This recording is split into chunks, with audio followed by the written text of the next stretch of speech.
दिल्ली प्रधानमंत्री नरेंद्र मोदी से हरियाणा सीएम श्री मनोहर लाल ने की मुलाकात के बाद मुख्यमंत्री मनोहर लाल ने बताया कि प्रदेश में जो योजनाएं चलाई जा रही हैं उन योजनाओं और उनकी सफलता को लेकर पीएम से हुई चर्चा। परिवार पहचान पत्र योजना को लेकर हुई चर्चा। परिवार पहचान पत्र योजना की जम्मू कश्मीर और महाराष्ट्र के लोग भी ले रहे हैं जानकारी। 1 जनवरी से चालू होने जा रही बीपीएल राशन कार्ड बनने की योजना की प्रधानमंत्री ने की सराहना। ग्रामीण क्षेत्रों के साथ साथ अब शहरी क्षेत्रों में भी स्वामित्व योजना लागू किए जाने पर हुई चर्चा। हमारी तरफ से प्रधानमंत्री को न्योता भी दिया गया है कि जंगल सफारी की शुरुआत में प्रधानमंत्री नरेंद्र मोदी हरियाणा आए। सूरजकुंड में होने वाले मेले को लेकर भी प्रधानमंत्री नरेंद्र मोदी से बात की है। G20 के सदस्यों को सूरजकुंड मेले में बुलाया जाएगा, भले ही यह उनके आधिकारिक प्रोग्राम में शामिल न हो। प्रदेश की तमाम परियोजनाओं को लेकर प्रधानमंत्री ने विस्तार से बात सुनी और कई योजनाओं की तारीफ की। राजनीतिक हालातों पर भी इस तरह की मुलाकातों में चर्चा होती है।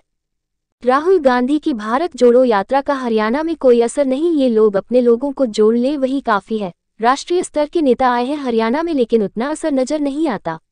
कांग्रेस से भारत जोड़ो यात्रा में कोविड-19 नियमों का पालन करने की बात बिल्कुल सही है। सरकारों का काम होता है कि किसी भी स्वास्थ्य संबंधित अलर्ट का पालन कराया जाए। हाँ मित्रों, समय समय पर प्रधानमंत्री जी से मिलने का एक अवसर मिलता है, तो आज भी इस अवसर का बहुत एक अच्छा उपयोग यही हुआ कि प्रदेश में जितनी हमारी योजनाएं जो हम चला रहे हैं और उसमें जो सफलता हमको मिल रही है उसकी एक एक करके मैंने चर्चा भी की है। उन्होंने बहुत रुचि लेकर के सब सुना भी और कई चीज़ों ने पूछी भी है। विशेष तौर पर जैसे हमारा एक यूनिक कार्यक्रम परिवार पहचान पत्र, उसकी चर्चा लंबी हुई और बहुत प्रदेश और भी इसको जो परिवार पहचान पत्र की एक प्रकार से उसका बिना लागू करने की कोशिश कर रहे हैं। खास करके जैसे जम्मू कश्मीर मुझे स्वयं उन्होंने बुलाया, महाराष्ट्र के लोग हमारे यहाँ आए, अन्य कई प्रदेश की उसको जो है जानकारी दे रहे हैं, उनके अधिकारी भी आ रहे हैं और इसके जो लाभ हो रहे हैं ताकि घर पर बैठे हुए लोगों को उसका सारा लाभ मिले बिना किसी झंझट के। और सब सेवाएं परिवार पहचान पत्र के माध्यम से मिल रही हैं, चाहे वो चिरायु के नए कार्ड बनने वाली बात है, चाहे राशन कार्ड का विषय है, ओल्ड एज पेंशन का विषय है, ये सब विषय उनको जो मैंने बताए।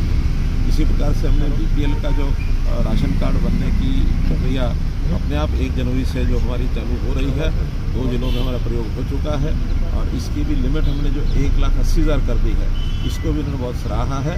और इसमें कहीं किसी प्रकार से कोई दुर्गम न रहे, कोई अगर कोई गुंजाइश ऐसी भ्रष्टाचार की कहीं किसी भी विभाग में होती है उसको कैसे चेक करेंगे, आधार के साथ उसको जोड़ करके किस प्रकार से करेंगे, वो सारा विषय उन्होंने बताया है। इस पर भी उन्होंने एक बहुत संतोष अपने व्यक्त किया कि अच्छी योजना है।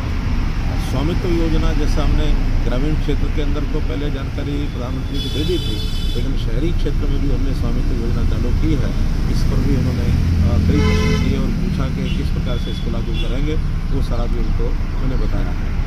साथ में जो सफारी जंगल सफारी का जो विषय अरावली पर्वत का है, उसके लिए जो क्लियरेंसेज हैं वो सारी हो जाएंगी। उसके बाद मैंने उनको निमंत्रण भी दिया कि उसका शिलान्यास करने के लिए वो स्वयं आए, क्योंकि बहुत बड़ा ये प्रोजेक्ट है जंगल सफारी का।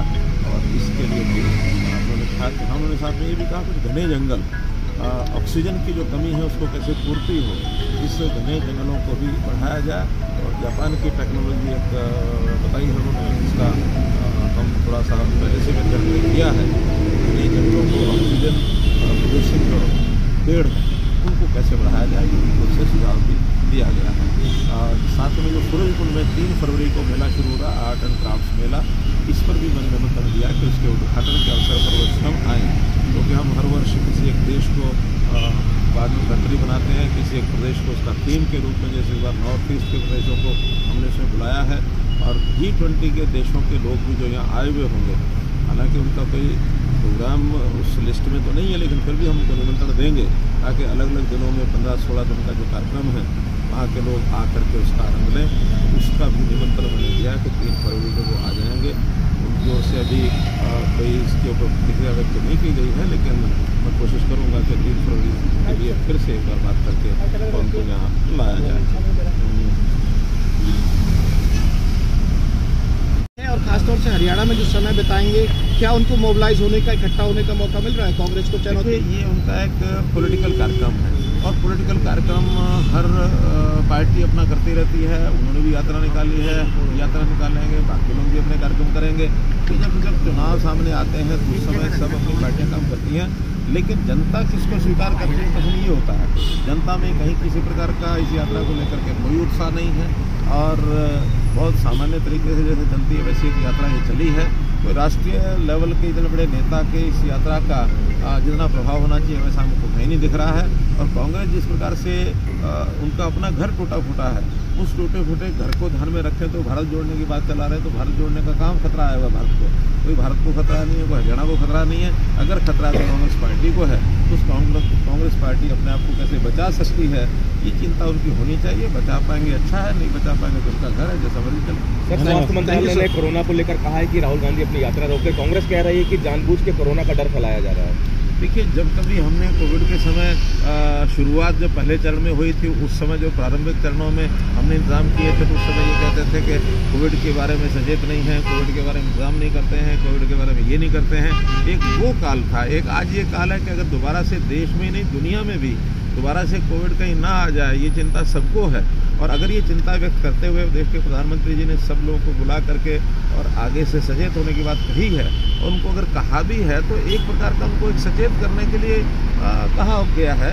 और सचेत करने की बात को भी आलोचना करेंगे कि हमारी यात्रा के कारण से कहा गया, ऐसा नहीं है। आखिर एक ऐसी भयंकर बीमारी है, न केवल अपने प्रदेश देश को, दुनिया को ये हिलाए बैठी है।